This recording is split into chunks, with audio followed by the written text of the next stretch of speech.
सावित्रीबाई ज्योतिराव फुले आणि त्याचं औचित्य साधून संपूर्ण महाराष्ट्रात जो सावित्रीचा उत्सव साजरा होतो, या सावित्रीच्या उत्सवात मी दिगंबर नाईक माझ्या सगळ्या सावित्रींचं हार्दिक हार्दिक स्वागत करतो. मंडळी, मी तुम्हाला आता एक प्रश्न विचारतो. माझ्या प्रश्नाचं तुम्ही उत्तर द्याल.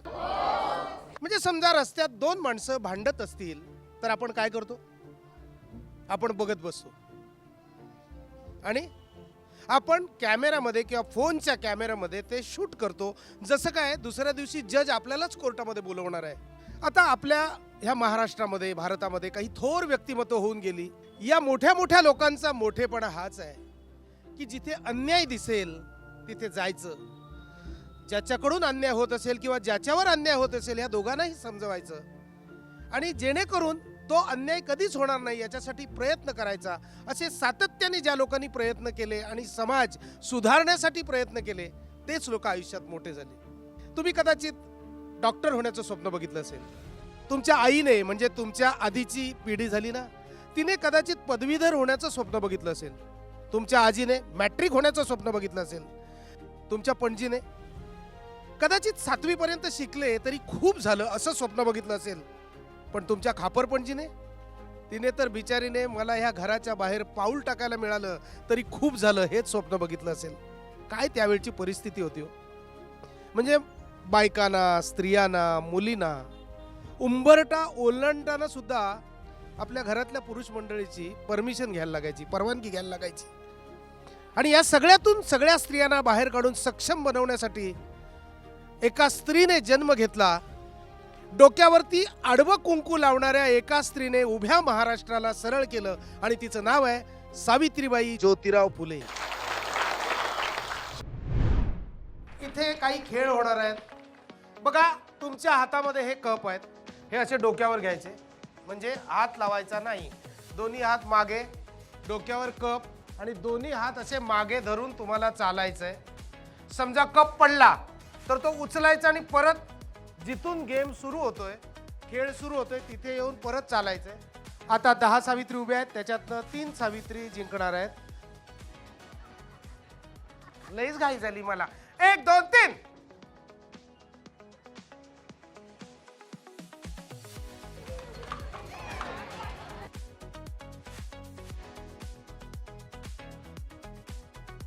परत इथे यायचं, माझ्या इथे येऊन जायचंय. हा, चला चला चला. अरे देवा, आरामात, घाई करू नका. घाई केली की पडणार. शांतपणे खेळा. हा तुमच्यासाठी खेळ आहे. शांतपणे शांतपणे. क्या बात आहे. जोरदार टाळ्या, जोरदार टाळ्या व्हायला पाहिजे यांच्यासाठी. जोरदार टाळ्या. नशिबाचा फुटला फुगा, म्हणजे ज्या 5 जणी पहिले फुगे फोडतील त्या 5 जणी जिंकल्या. 1 2 साडे माडे 3. हो, फुगा फुगा. जोरदार जोरदार टाळ्या, जोरदार टाळ्या. इकडे बघा, इकडे बघा. हाताची घडी घातली पाहिजे. हाताची घडी. क्या बात आहे. हाताची घडी घालायची. हाताची घडी घातली नाही तर बाधा. खेळाचं नाव आहे माझं खाऊ मला द्या. तुम्हाला सगळ्यांना एक एक बिस्किट देणार आहे. हात न लावता बिस्किट खायचं आहे.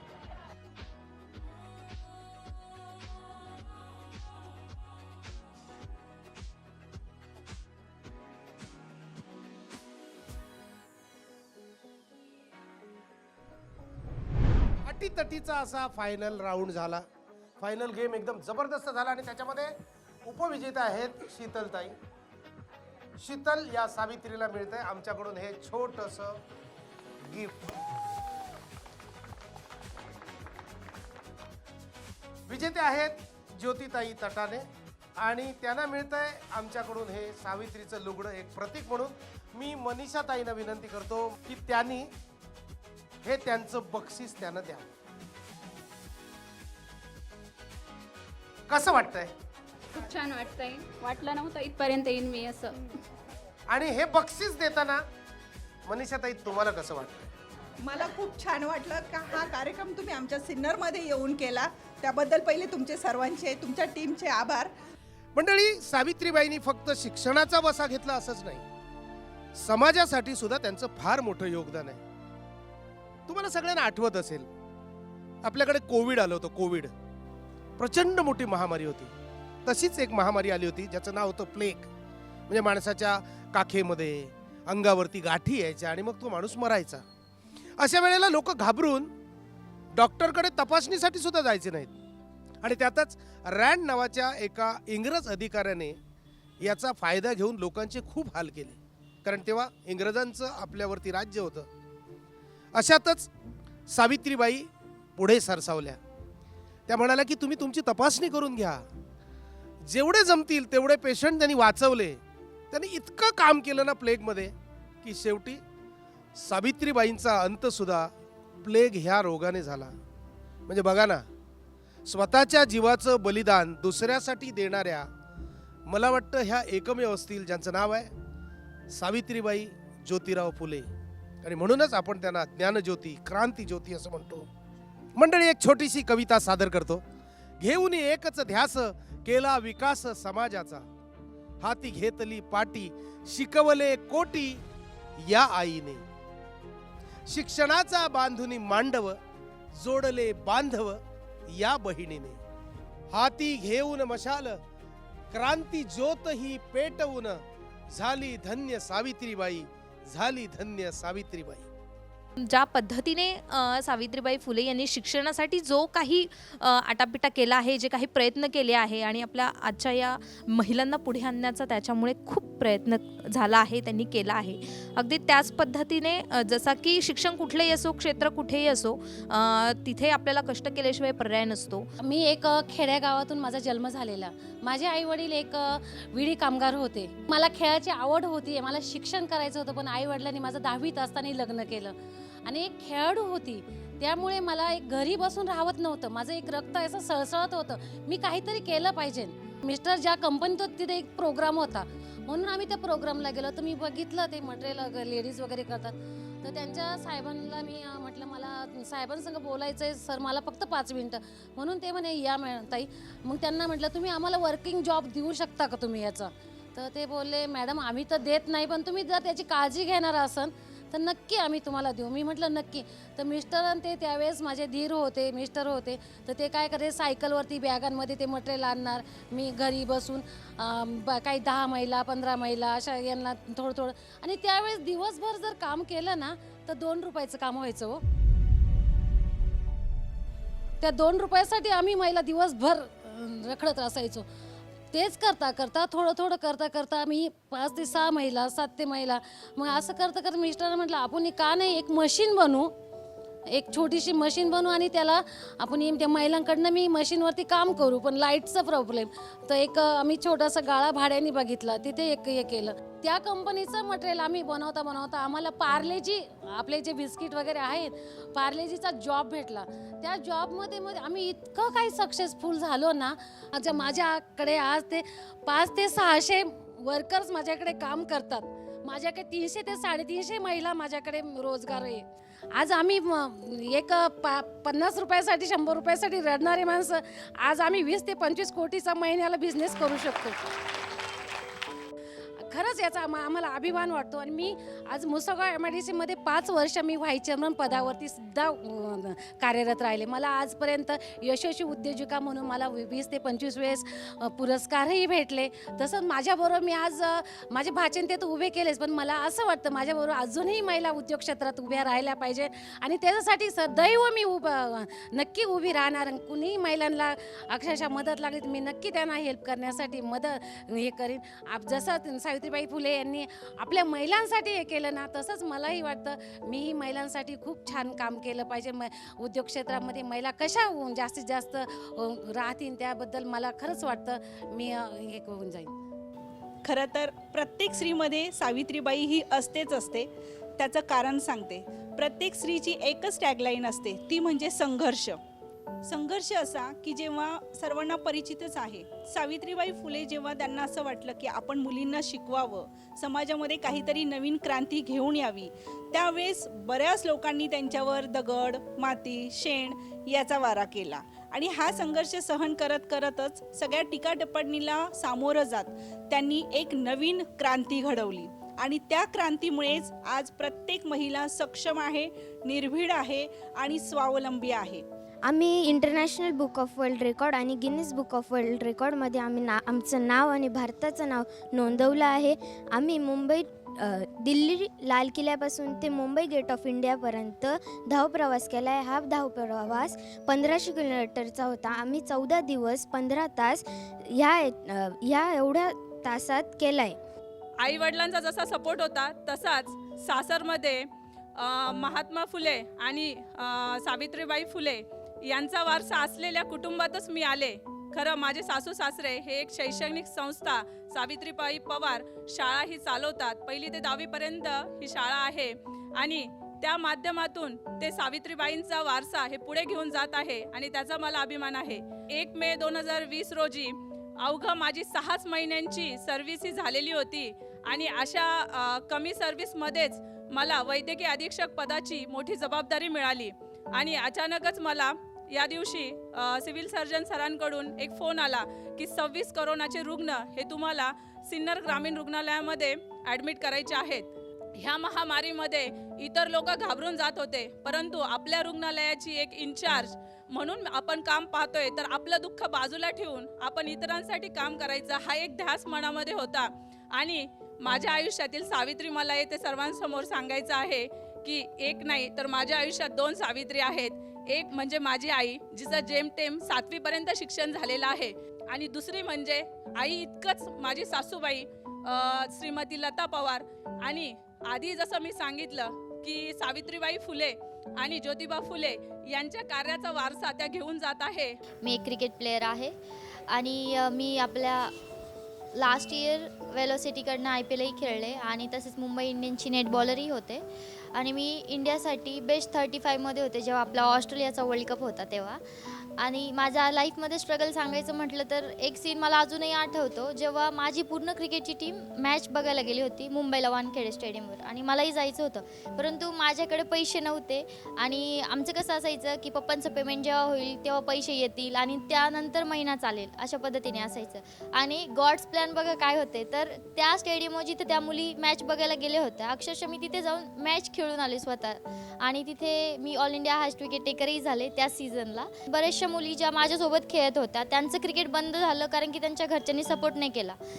माझ्या आयुष्यात माझी आई सावित्रीबाई फुले आहे कारण की बरेचसे लोक बोलायची की मुलींना का पाठवता, पण तिचं शिक्षण नाही झालं आहे मुळात, पण तरी ती मला बॅक करते ते माझ्यासाठी खूप महत्त्वाचं आहे. त्यामुळे माझ्यासाठी माझी आई सावित्रीबाई फुले आहे. जेव्हा माझं लग्न झालं तेव्हा मिस्टरांनी सांगितलं की तू घराच्या बाहेर पडायचं नाही, 4 भिंतीतनं तुला काय करायचं ते तू कर. पण शिक्षण कमी असल्यामुळे मी बाहेर पडू शकले नाही आणि नंतर मुलांची जबाबदारी, नंतर माझ्या पोटात मुलगी राहिली. मुलीसाठी माझ्या अंतःकरणात धडपड बाहेर पडायला लागली. आता मी काय करणार, मुलगा तर ठीक आहे मुलाचे लाड केले जातील पण मुलीचं काय हो माझ्या. म्हणून मी माझ्या 9 महिन्याच्या मुलीला झोळीमध्ये झोपवून ब्युटिशियनचा क्लास चालू केला. माझ्या मिस्टरांना माहीत नसताना त्यावेळेला क्लासची फी भरायला सुद्धा माझ्याकडे पैसे नव्हते. माझ्या मुलीची ज्योती विकून मी ते क्लासेस चालू केले आणि आज ते क्लास करून ज्या महिलांना बाहेर पडण्याची परमिशन नाही त्या महिलांना मी 4 भिंतीच्या आत ज्या महिलांना बिझनेस करायचा आहे त्यांचे प्रशिक्षण मोफत आणि सगळ्याही प्रकारचे सर्टिफिकेट त्यांना करून देते. मला शिक्षणाची फार आवड होती पण वडिलांनी शिक्षण अर्धवट सोडून लवकर लग्न केलं. पण नंतर मला असं वाटलं की नाही आपण काहीतरी केलं पाहिजे. मग लग्नानंतर मी 10वी 12वी D.Ed वगैरे सगळं केलं, सर्व्हिस पण केली. मला पहिल्यापासून कविता लेख लिहायची आवड होती आणि साहित्यामध्ये मी एवढी मोठी भरारी घेतली की मी गेल्या आत्ता 5 वर्षामध्ये साहित्याचे 47 पुरस्कार घेतले. हे मला खरंच आनंदाने सांगावंसं वाटतं की सावित्रीने शिक्षणाचा वसा जरी पेरला पण तो पेरत असताना त्या वशाचं आपण अनुकरण आणि आधुनिकीकरण कसं करायचं हे महिलांनी बघितलं आणि महिला पुढे चालत गेल्या. त्याचप्रमाणे मीही चालत गेले आणि त्या सावित्रीविषयीच मला एक सुंदर अशी रचना सुचली की सावित्रीला मी डायरेक्ट मैत्रीण केली माझी आणि माझ्या काव्यातून पहिलं पुष्प मी सावित्रीला अर्पण केलं. ते पुष्प मी आज आपल्यापुढं सादर करत आहे. जीवनात औचित्य माझ्या मिळाली एक सहसंगिनी, लेखनीच्या नात्याला बांधली जणू नक्षत्राची चांदणी. आणि तिच्या सहवासाने मग बांधले प्रीतीचे इमले, गूढ निळाई सोबत रचले अंतरंगातील स्वप्न सोहळे. तिमिरातून वाट चालताना आशेचे नवरंग दिसले, मैत्रीच्या रेशीम धाग्यात जरतारी वस्त्र सजले. कारण ही सगळी सावित्रीची कृपा आहे. दुसऱ्याच्या आनंदात सखे, सावित्रीने हेच केलं, दुसऱ्याच्या आनंदात सखे स्वानंद खोडता यावा, शिंपल्यात मोती शोधताना एका धाग्यात जोडता यावा. अनामिक ही गोड नाती जपावी काळजाच्या कुपित, रक्ताच्या नात्याहून सरस असं हे सावित्रीचं आणि माझं गुपित.